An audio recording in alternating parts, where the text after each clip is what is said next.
ദൈവനാമത്തിന് മഹത്വം ഉണ്ടാകട്ടെ. നമ്മുടെ ദൈനംദിന ജീവിതത്തിൽ എന്തിനൊക്കെയാണ് നാം പ്രാധാന്യം കൊടുക്കുന്നത്? നാം നമ്മുടെ ജഡീക സുഖങ്ങൾക്ക് മാത്രമാണോ പ്രാധാന്യം കൊടുക്കുന്നത്? അതോ ദൈവത്തിൻ്റെ ആത്മാവിനെ അനുസരിച്ച് നമ്മുടെ ആത്മീക മനുഷ്യനെ പുഷ്ടിപ്പെടുത്തുവാൻ നാം ആഗ്രഹിക്കുന്നുണ്ടോ?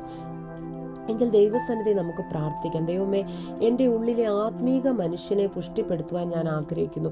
എൻ്റെ പുറമേയുള്ള മനുഷ്യനെ മാത്രമല്ല, എൻ്റെ ആത്മാവിനെ കൂടെ, എൻ്റെ ആത്മീക മനുഷ്യനെ കൂടെ പുഷ്ടിപ്പെടുത്തുവാൻ ഞാൻ ആഗ്രഹിക്കുന്നു. നമുക്ക് ദൈവസന്നിധിയിൽ പ്രാർത്ഥിക്കാം.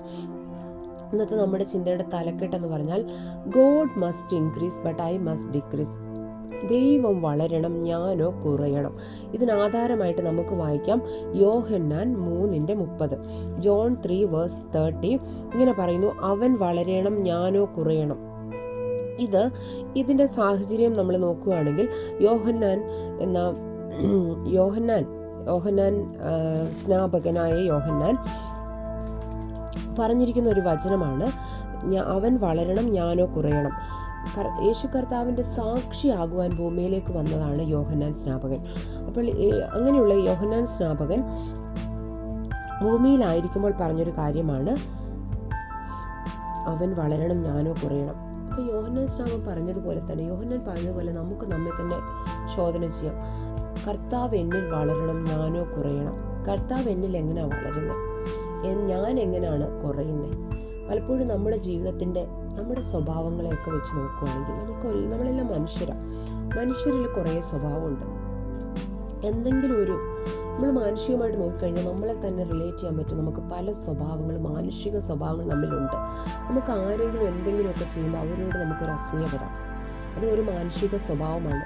മറ്റുള്ളവർ എന്തെങ്കിലുമൊക്കെ നന്നായിട്ട് ചെയ്യുമ്പോൾ മറ്റുള്ളവരോട് അസൂയ വരുന്നത് ഒരു മാനുഷിക സ്വഭാവമാണ്. മറ്റുള്ളവർ നമുക്കെതിരെ എന്തെങ്കിലുമൊക്കെ പറഞ്ഞു കഴിയുമ്പോൾ, നമ്മളോട് ഒരു 2 വാക്ക് അവർ ദേഷ്യപ്പെട്ട് സംസാരിച്ച് കഴിയുമ്പോൾ നമുക്കവരോട് ദേഷ്യം വരും. അത് നമ്മുടെ ഒരു മാനുഷിക സ്വഭാവമാണ്. പിന്നീട് നമുക്ക് അവരോട് പിണക്കം വരാം. എന്തെങ്കിലുമൊക്കെ നമ്മളോട് സംസാരിച്ചുകൊണ്ട് നമ്മൾ അവരോട് പിണങ്ങിയിരിക്കാം. നമ്മൾ പിന്നെ മനസ്സിൽ പക വെച്ചുകൊണ്ട് നടക്കും, വൈരാഗ്യം വെച്ചുകൊണ്ട് നടക്കും, ഇനി ഒരിക്കലും മിണ്ടത്തില്ലെന്നുള്ള വാശി, ഇങ്ങനെ ഒത്തിരി മാനുഷിക സ്വഭാവങ്ങളുണ്ട്. ഇതെല്ലാം മനുഷ്യനായിരിക്കും നമ്മുടെ ഉള്ളിൽ ഇങ്ങനത്തെ സ്വഭാവങ്ങളൊക്കെ കിടക്കുകയാണ്. എന്നാൽ ഇതെല്ലാം ഇതാണോ മുൻപന്തിയിൽ നിൽക്കുന്നത്? എന്നാൽ കർത്താവിൻ്റെ സ്വഭാവങ്ങൾ എന്തൊക്കെയാണ്? കർത്താവിൽ നമ്മിൽ വളരണമെന്ന് നാം പറയുമ്പോൾ കർത്താവിൻ്റെ സ്വഭാവങ്ങൾ നമ്മിലുണ്ടോ എന്ന് നമുക്ക് ചെക്ക് ചെയ്യണം. കർത്താവിൻ്റെ ഏറ്റവും വലിയ സ്വഭാവ സവിശേഷതയാണ് സ്നേഹം. കർത്താവ് നമ്മളെ സ്നേഹിച്ചെന്ന് പറഞ്ഞാൽ ക്രൂശിലെ മരണത്തോളം നമ്മെ സ്നേഹിച്ചെന്ന് നമുക്ക് കാണാം. ക്രൂശിലെ മരണത്തോളം നമ്മെ സ്നേഹിക്കുമ്പോൾ എന്താ? സ്വന്തം ജീവനെ പോലും ആദരിക്കാതെ നമ്മെ സ്നേഹിച്ചൊരു സ്നേഹം. കർത്താവ് പറയുന്നുണ്ട്, പിന്നെ കൂട്ടുകാരന് വേണ്ടി ജീവൻ കൊടുക്കുന്നതിന് അധികം വലുതായിട്ട് ഒന്നുമില്ലെന്ന്. അത് ഏറ്റവും വലിയ സ്നേഹമാണ്. അപ്പം എല്ലാവരെയും നമുക്ക് സ്നേഹിക്കാൻ കഴിയുന്നുണ്ടോ? നമ്മളെ ദ്വേഷിക്കുന്നവരെയും നമ്മളോട് ഇഷ്ടമില്ലാത്തവരെയും നമ്മളെ എന്താ പറയുക, മൈൻഡ് ചെയ്യാതെ നമ്മളെ ഉപേക്ഷിച്ച് അല്ലെങ്കിൽ നമ്മളെ തള്ളിക്കളഞ്ഞവരെയും നമുക്ക് സ്നേഹിക്കാൻ കഴിയുന്നുണ്ടോ? നമുക്കെതിരെ ദോഷം പറഞ്ഞവരെ സ്നേഹിക്കാൻ നമുക്ക് കഴിയുന്നുണ്ടോ? നമുക്ക് അവരോട് ക്ഷമിക്കാൻ കഴിയുന്നുണ്ടോ? കർത്താവ് ഏറ്റവും വലിയ ക്ഷമയുടെ ഉദാഹരണമായിരുന്നു.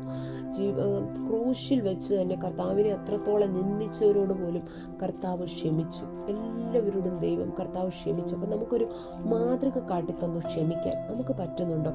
നമ്മളെ ദ്വേഷിക്കുന്നവരെ, നമുക്കെതിരെ പറയുന്നവരോട് ക്ഷമിക്കാൻ നമുക്ക് പറ്റുന്നുണ്ടോ? കർത്താവ് അനുസരണമുള്ളവനായിരുന്നു. കർത്താവ് പിതാവിനോട് ആ ക്രൂശിലെ മരണത്തോളം അനുസരണം കാണിച്ചു. നമ്മുടെ ദൈവസന്നിധി നമ്മളൊരു അനുസരണമുള്ളവരാണോ? നമ്മെ തന്നെ ശോധനിച്ച് ഈ കർത്താവിൻ്റെ സ്വഭാവങ്ങൾ നമ്മിലുണ്ടോ? നമുക്ക് അനുസരണയുണ്ടോ? കർത്താവ് എന്തെങ്കിലും പറയുമ്പോൾ അത് അനുസരിക്കാൻ നമുക്ക് പറ്റുന്നുണ്ടോ? കർത്താവ് ഈ ലോകത്ത് സമാധാനം പരത്തിക്കൊണ്ടിരുന്നു. ആരെല്ലാം കർത്താവിനെതിരെ എന്തെല്ലാം ദോഷവുമായിട്ട് വന്നെങ്കിലും കർത്താവ് എപ്പോഴും സമാധാനം പറഞ്ഞുകൊണ്ടിരുന്നത്, സമാധാനം തന്ന ഒരു കർത്താവായിരുന്നു. ഈ സ്വഭാവം നമ്മുടെ ഉള്ളിലുണ്ടോ? കർത്താവ് ഇന്ദ്രിയ ജയങ്ങൾ എല്ലാ തരത്തിലും ഈ ലോകത്തിൻ്റെ എല്ലാ സുഖങ്ങളും കാണിച്ച് പരീക്ഷിക്കുവാൻ പിശാച് കടന്നു വന്നപ്പോൾ അതിനെല്ലാം ജയിച്ചു കർത്താവ്. ആ സ്വഭാവം നമ്മിലുണ്ടോ? നമുക്ക് നോക്കാം. നമ്മുടെ ഉള്ളിൽ നമ്മളെ തന്നെ നമുക്കൊന്ന് ശോധന ചെയ്യും. നമ്മുടെ ഉള്ളിൽ ഈ ജഡീക സ്വഭാവങ്ങളാണോ മുൻപന്തിയിൽ നിൽക്കുന്നത്? അതോ കർത്താവിൻ്റെ ഈ സ്വഭാവങ്ങളാണോ നമ്മിൽ മുൻപന്തിയിൽ നിൽക്കുന്നത്? നമ്മളിപ്പോൾ ഈ പറഞ്ഞ ജഡീക സ്വഭാവങ്ങളാണ് നമ്മുടെ മുന്നിൽ നിൽക്കുന്നതെങ്കിൽ നാമാണ് ഏറ്റവും വളർന്നു നിൽക്കുന്നത്. കർത്താവ് നമ്മുടെ ഉള്ളിലില്ല. അല്ലെങ്കിൽ കർത്താവിന് ഏറ്റവും കുറഞ്ഞൊരു സ്ഥാനം മാത്രമേ നമ്മൾ കൊടുത്തിട്ടുള്ളൂ. നമ്മളാണ് ഏറ്റവും മുകളിൽ നിൽക്കുന്നത്. അതേസമയം നമ്മൾ നോക്കുക, കർത്താവിൻ്റെ ഈ സ്വഭാവങ്ങളാണോ നമ്മിൽ ഇങ്ങനെ മുന്നിൽ നിൽക്കുന്നതെങ്കിൽ കർത്താവിനാണ് നാം പ്രാധാന്യം കൊടുത്തിരിക്കുന്നത്.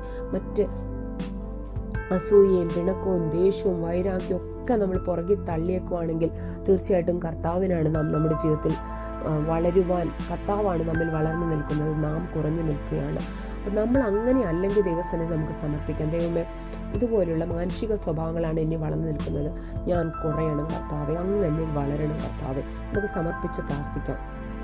ഈ വചനങ്ങളെ ദൈവം നിങ്ങളെ അനുഗ്രഹിക്കട്ടെ. നമുക്ക് പ്രാർത്ഥിക്കാം. സ്വർഗ്ഗസ്ഥ ഞങ്ങളുടെ പിതാവെ, കേൾപ്പിച്ച നല്ല വചനത്തിന് നന്ദി കർത്താവെ. വചനത്തിൽ പറയുന്ന കർത്താവെ, അങ്ങ് വളരണം. അതെ കർത്താവ്, ഞങ്ങളുടെ ജീവിതത്തിൽ അങ്ങ് വളരണം, ഞങ്ങൾ കുറയണം കർത്താവെ. ഹല്ലേലൂയ. കർത്താവ് അങ്ങനെ ചെയ്യുന്നതിനായി നന്ദി കർത്താവെ. പ്രാർത്ഥനയിരിക്കാൻ യേശുനാമത്തിൽ ആമേൻ.